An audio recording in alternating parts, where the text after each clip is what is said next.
What's up guys, welcome back to the channel. XOXO Sheba here. If you're new to the channel, hello and welcome. And if you're an OG subscriber, what's good?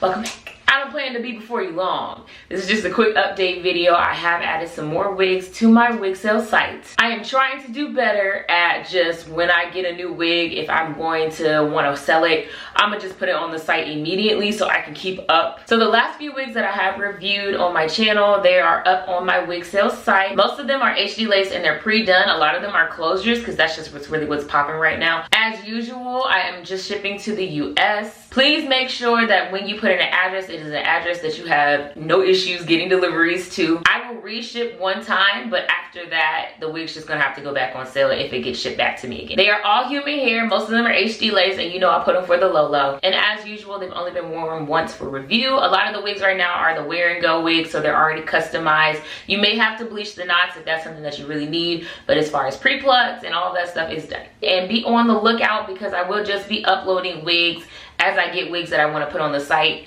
I will probably still announce more wig sales as I have a lot of wigs maybe that pile up, but I am trying to stay on top of it more because y'all, I am so stacked with wigs. It's crazy. I don't need all of these wigs, so take them all. Link to the wig sale is in the description box.